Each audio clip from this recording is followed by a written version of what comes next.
Well, Raider Nation, I don't know if I want to say what's good like we normally do because I know there's not a whole lot to be positive about with this Raiders team. Jesse Merrick here, and welcome into another episode of the Silver and Black Sports Network podcast. And once again, guys, we are breaking down another brutal loss for the Raiders. I mean, look, it's pretty incredible to see this team have another performance like this on the road. They go and lose 40-6 to the Colts in another game where I've said it multiple times, I just didn't think we would see these types of games from a Pete Carroll-led group. Another brutal outing for them.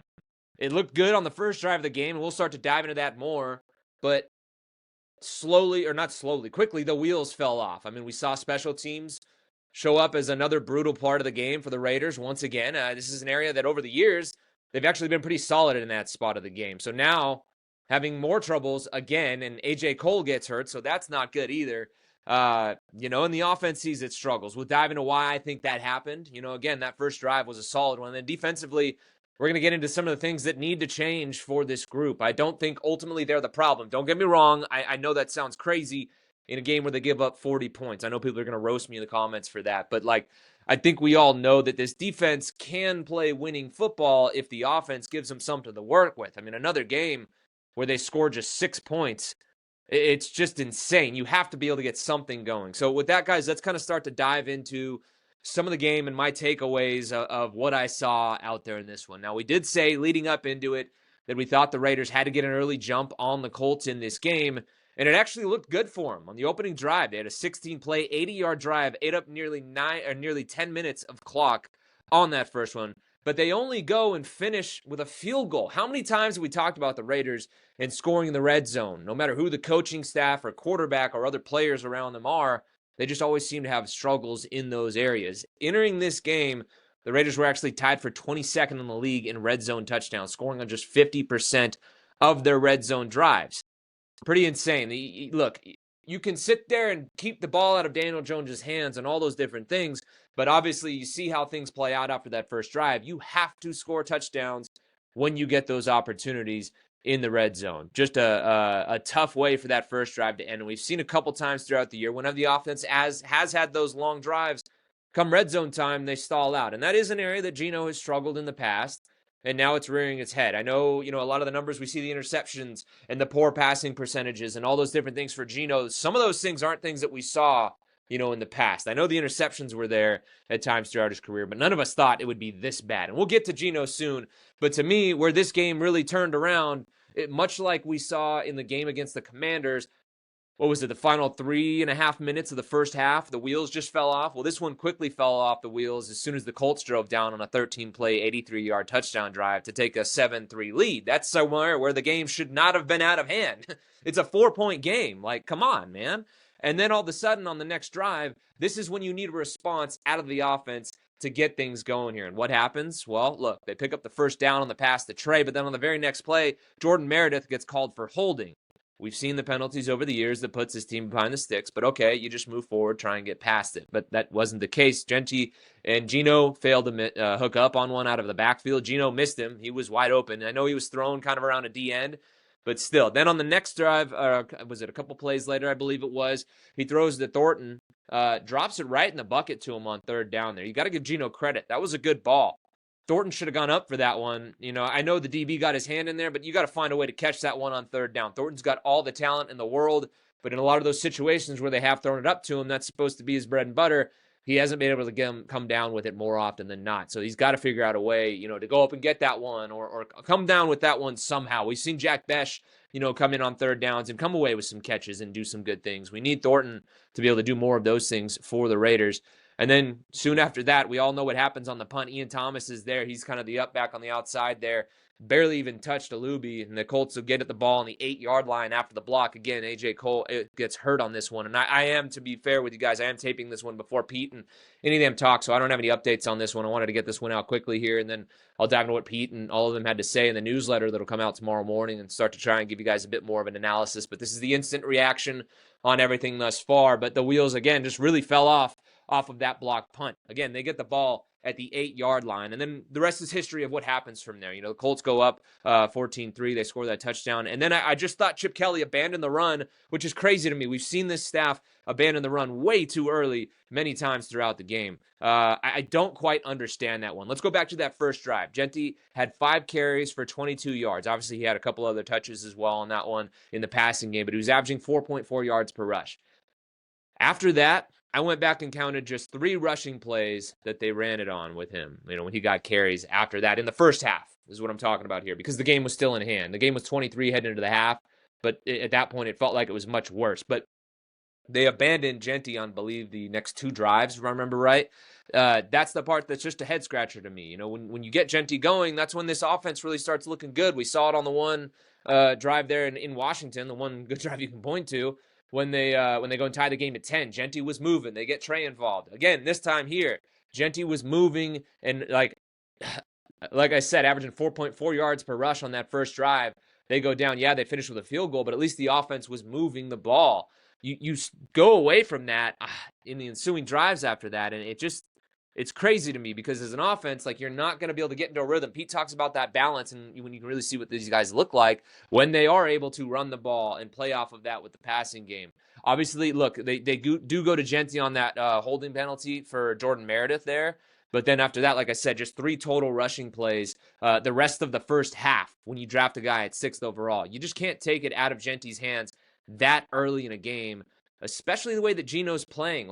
Feed that man early, often, and 50 times on Sunday to just take it out of Geno's hands, make the defense declare, bring another guy down into the box to have to try and stop the run. Otherwise, they're going to keep sitting back there, and they're going to pick Geno apart like we've seen them do. I mean, now he has 9 interceptions. It's pretty crazy. And I think a big reason why they continued to struggle is because they moved away from the run. They weren't effective on 1st and 2nd downs in the passing game, and they saw a lot of 3rd and longs from there. They only saw 1 3rd and long on the first drive of the game. After that, they had 3 3rd and longs of 11 or more yards. I counted a 3rd and 11 twice, and then a 3rd and 17.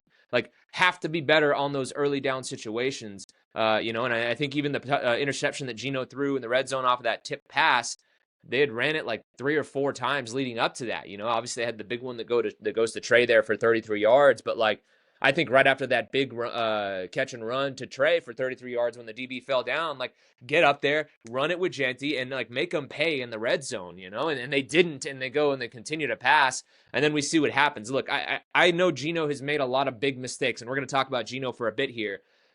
I don't think you can put this game particularly on Geno. I know as an offense, they only go and score 6 points. So as the quarterback, yes, that is on you, but the weapons around him didn't necessarily help a ton, and just the game flow. And I think more than anything, I don't think it's as much on the weapons around him as it is just kind of the play calling and the way that they went about doing this one. It was just a head scratcher to me to see the way that they go and try and get this game going. Again, moving away from the run. It just doesn't make any sense to me the way that we've seen Genti get going the last week against the Bears. And then that first drive, things were looking good. And I know you can't run it every single play. Everyone's not Bill Belichick and going to run it 50 times like that one game in New England. But stick with what's working, especially when you're replacing another guy on the left tackle side as well. You don't have your 2 tight ends, your 2 top tight ends. The guys on the ground were actually able to move, some bodies because the Colts aren't great against the run. So take what the defense is giving you. As much as they talk about that in the passing game, take what the defense is giving you and run the ball because they're weak in that area. Soften them up that way, then start to attack them. So again, I do want to talk about Geno a bit more here. The pass interception, or the interception there off the pass breakup, that one in the red zone there. I'm not sure, again, like I said, why they're not running there, but it is what it is. You can only put that one on him so much. Dude's 6'4", Grover, I believe, Grover Stewart. Looked like he was 7 feet tall. Obviously, Jordan Meredith is doing what he can there, but he gets his hands up. You see Max do that all the time. You can't control what happens after it gets tipped, and then it goes and gets intercepted, and then it's okay, well, now you walk away with nothing from that one. I don't necessarily think that's a Geno decision-making thing. Maybe some of you guys will disagree there. Then the next one, though, it's later in the game. The game's kind of already out of hand. You have to stretch. You have to do these things. Well, then what's he do? He goes and throws a hitch in double coverage to Dante Thornton. That's not stretching. They had Trey running, on, I believe, a clear out there. Take the shot to him. Don't throw into double coverage there. That one is 100% on him. Just a bad decision. And like I said, I know that he's going to get destroyed in this game, but there were a lot of other factors that went into it. Also, too, the team as a whole needs to be able to respond after that block punt that puts him down on the 8 there. But this Colts team is a hard team to come back on, just given the way that they play. You know, they have the league's top rusher. You get them ahead, and they're just going to keep pounding the rock. And even if you go back and look at the stats, like, there wasn't some, like, eye-popping numbers either. So this was, early on, it was a game that they could have come back in. It just was kind of like they just didn't respond after the adversity hit. And it just felt like one of those games where it's like, okay, pack it up pretty early here. And it felt like that was how it was going to be right when they go up 23 at the half. You're just like, man, they got a whole nother half of football to go in this one. It's crazy. But again, back to Geno. This is not a game that I put completely on him. You look at the games against the Chargers and the Bears, 100% fair to put it on him. He took them out of the game. They played winning football around him. Today, I don't think they did. But you go and look at it. Again, Geno has 9 interceptions, leads the league in that category. A lot of people were coming after me and a lot of the other media members on Twitter. Totally get it. It's fair. We all talked Geno up in the offseason. You go and look at the numbers, especially the deep passing stats and his accuracy. They were off the charts. They showed that he was a top 10 quarterback coming into the year. And I know the eye test doesn't necessarily always show that, but you only have so much you can kind of point to. And we were like, look, maybe Pete and them will be able to get it out of him. Chip Kelly coming back. You draft Ashton Genty. You think they're going to be a balanced offense, and you think that there's no way the quarterback play is going to be worse with Geno Smith than it had been over the last couple of years for this team. Obviously, that hasn't been the case. Anytime you have a quarterback that leads the league in interceptions, that's not going to help. I believe the next closest guy was 3 interceptions behind him, too. And that's no small number 5 weeks into the season. Like, that's insane. He has to figure out a way to clean up the interceptions, whether it's in garbage time, whether it's in critical times of the game, whatever it is, like, just cannot turn the ball over. This team is not good enough to overcome those turnovers. So, like, got to figure out a way to play cleaner football. And personally, I think that's where you run the ball more and get Genty involved and take the ball out of his hands. And again, make those teams declare for the run and bring an extra body down there to just make it a little bit easier, you know, the guys. I thought they did a good job of spreading it around a bit more and you know, attacking the edges and hitting guys over the middle, stuff like that, playing off of the run game on that first drive. And again, we haven't seen it past that. It's kind of crazy how, like, it seems like any offensive coordinator that comes in here, the first scripted drive, great. After that, things just kind of fall apart. It's been wild to see that over the years, and I feel for you guys to have to sit there and watch that week in and week out. But again, I keep kind of going back and forth just because there's like a million things going through my head from this game. There's just, again, another brutal one, and it's kind of tough sitting up here continuing to break down games like this. It's not fun for anyone involved, and I know it's not fun for you guys to sit there and have to watch that stuff on Sundays. But back to Geno. Again, has to clean up those interceptions. It's not rocket science. You know, the Raiders need to see the Geno Smith that they saw in the second half of that game against the Patriots. Otherwise, it's going to be a long season. And when you go and look at this, Geno had been really good in a lot of situations last year. Again, those stats kind of back things up. Again, we talked about the deep passing accuracy and just the accuracy in general. Like, he was one of the best deep passers in the NFL. You know, last year, or actually since he started starting again in Seattle. And then also his accuracy was like off the charts. I think it was like 70%, something like that. You know, and those were top 4, if I remember right, top 4 and top 10 numbers overall. I believe he was the most accurate deep ball passer. And again, like, different receivers there in Seattle, you know, all around. But we all thought those were things that would be able to translate here because we thought they were going to be able to run the ball. And we thought it was going to look like more what it looked like in New England. But then you go and look at this. This number was kind of crazy. It was according to the fantasy points data system there. These are numbers before week 5. So before, you know, today's game against the Colts here, okay? This goes back to 2024. He was only off target without pressure. So, like, when he's sitting back there, he doesn't have pressure. He was only off target on his throws on 10.3% of his passes, which was the second best in the league at that time. Now here in 2025, through 4 weeks leading to this game against the Colts, he was off target on 21.2% of his passes without pressure. So last year, again, just over 10% of the times that he was off target when he wasn't pressured, that was good for second in the league. So, like, again, elite in the sense of, like, accuracy when you're not pressured, okay? Well, now this year, he's 30th in the league without pressure. He throws off target on 21.2% of his passes without pressure. Again, that's 30th in the league. I mean, no matter how much people hated on Geno, there's no way anybody thought that the play at the quarterback position from him was going to be this bad. So something's up. Maybe it's the flow of the offense. Maybe it's just him making horrible reads. I don't know what the answer is. Obviously, he doesn't and his staff doesn't either, but they are making it too easy on defenses because they are taking the ball out of Genty's hands. They're turning themselves into a one-dimensional offense, and then teams are just able to kind of lick their chops and wait for Geno to make a mistake, which he has done a handful of times through the first 5 weeks of the season. They got to clean it up. And I understand why people say they want to bench him.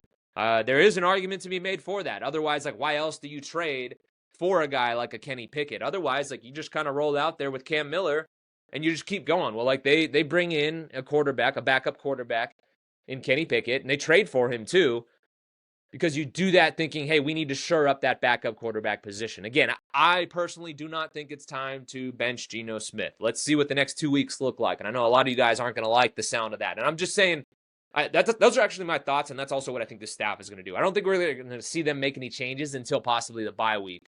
You saw in today's game, Geno's playing the entire time. They're trying to let him work his way through that and maybe get into a rhythm. Again, I will say it. I do not think this game was on Geno Smith. Overall, wholesale, just bad team effort. Again, the special teams play, not good. And that really flips the script. Like, special teams will win you games. You cannot let special teams lose games for you. It's insane that keeps popping up for this group. That's the simple part of the game. This team just can't overcome that. They're not good enough for that. Then when you do that, it seeps into the defense. And then obviously the offense can't get going, all those different things. So, like, got to figure out a way to just play much better football on special teams, and hopefully that seeps into everywhere else in there. I will say, I believe, and I could be wrong, but I believe that's also another spot where Michael Mayer would normally have been, as the up back or the guy on the outside there on the punt team. So that's the game against the Bears where Mayer's out and somebody else fills in for him there on special teams. They go and block a kick. And then now on this one, again, if I'm right, I believe that's the case, that Mayer would normally be the guy in that position where Ian Thomas was today against the Colts. Another faux pas, they go ahead and block it, and that's, to me, again, the difference in the game, because that's just where things really fell off. So I'm curious to see how the staff handles things going forward with Geno. I do, like I said, think that he is going to be the quarterback for the foreseeable future till at least the bye week. If it continues to be this bad and he continues to lead the league in interceptions and keeps throwing them at the rate that he's throwing them, then yeah, you have to think about benching him. Because, like, let's be real, like, he was a Band-Aid quarterback for this team. I know they extend him for the 3 years, but the goal for this team was always to be able to find their quarterback of the future at some point here. Otherwise, you sign him to a longer deal than 3 years. So far, the experiment with Geno has not worked out. I know a lot of people, again, want to see, Kenny Pickett out there. I don't know that that's necessarily the answer. I think they have to figure out the supporting cast. No Brock Bowers, no Michael Mayer today either. And, no other players are able to win and make a huge difference for this team. And again, I think some of that does go back to the play calling. Like, so let's just, like, me and everybody else calm down a little bit there. But we can't just put all of this on Geno. But he has been real bad. I just think this is a game where the rest of the supporting cast also let him down. I know he was sacked 4 times, but I think, while it was still a game, the offensive line actually played much better football. So maybe there is an argument to be made where, like, he needs to be better and needs to get the offense going in the passing game. Again, just not an overall game. Let's pull up the stats here actually real quick and look at it. He was 25 of 36, with a quarterback rating of 63.2. Obviously not good. Not good enough. I don't know what else to say about Geno. I'm real curious to see how everything pans out for him going forward, what they do at that position. But there does come a certain point, and again, I think that'll be after the bye week if things still look this bad, where maybe they talk about, making a move at quarterback and going to Pickett. Otherwise, why else do you trade for him to bring him in here? You got to see what you got in him at some point, and they say the offense doesn't change a ton when he comes in. But I think at least for the next 2 weeks, Geno is the quarterback. Again, I personally think that's the smart move, even though I know that sounds crazy when you look at how bad it's been for him. But there's a lot of other factors that are going into why the Raiders are as bad as they are right now. And it's not just Geno Smith. Again, it has been in many cases, specifically the games against the Chargers and the Bears. But I don't think this game in particular you can fully put on his shoulders. So with that, let's talk about the defense now, okay? The soft zone, it's been a problem over the years, the whole bend but don't break thing. That's something that has been real tough for, just Patrick Graham's defense as a whole. I know a lot of people are pointing to, like, oh, well, that's also Pete and everything. And yeah, they've melded those two things, but I think this is mostly a Patrick Graham defense, and Pete is throwing some of his stuff in there with him. But I think they're melding the two of them together. But the soft zone, I think, is something that needs to change. Right now, the defenses that are winning, you go and look at, like, the Chargers and the Bears, like, they played a lot of too high looks, kept everything in front of them. Not as many teams are playing that single high look. You play that single high look and are really soft and try and make the tackles. Well, like we've seen that at times the tackling hasn't been there, especially that drive. I believe it was the first one the Colts go down and score. The tackling just wasn't there, and we've seen it pop up here and there, for this team. I think they got to switch it up a bit and go to more of those too high looks. We see, and we talked so much about that big nickel look that they really did like. That wasn't super effective today. Warren was having a field day and played really well. Jeremy Chin was having trouble covering him. But I think a lot of that is some of that scheme in terms of like putting guys in bad positions where they are kind of out of place, especially in the red zone. How are you playing that soft zone coverage in the red zone too? Particularly today, the D-line didn't get home enough to be able to play that soft zone. So some of that soft zone does come from the fact of like they may not trust the guys that they have on the outside there. It is a young group. Obviously, Stokes didn't play, but I think they do need to mix in more man-to-man looks and a bit of a too high shell there, Even if it's not man, mix in those too high looks. Let guys get a little bit more aggressive so that these quarterbacks can't just sit back there and do it. They're just too good, And I know that sounds crazy saying that about Daniel Jones, but like these NFL quarterbacks, no matter who you are, like if you give them room to run, especially these receivers, they're going to settle down in those zones. And it's just going to be kind of like death by 1,000 cuts. And I know it's been more than that sometimes because we've seen the Raiders give up some big passing plays too. But that soft zone is a problem.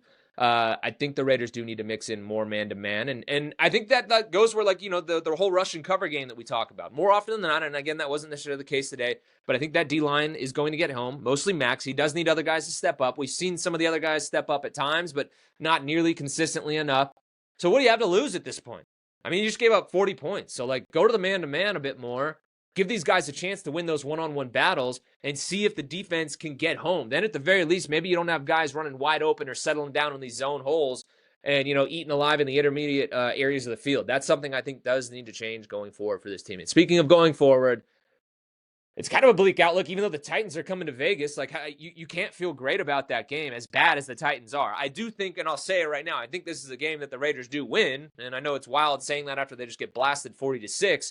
But the Titans are a really bad team. And what I'm getting at with this one is that, like, you need to get right at home against the Titans coming back to Allegiant Stadium. Show that you're not worse than that team that just had the number one pick in the draft this year. You know what I mean? So, like, got to have a better showing against one of those poor teams.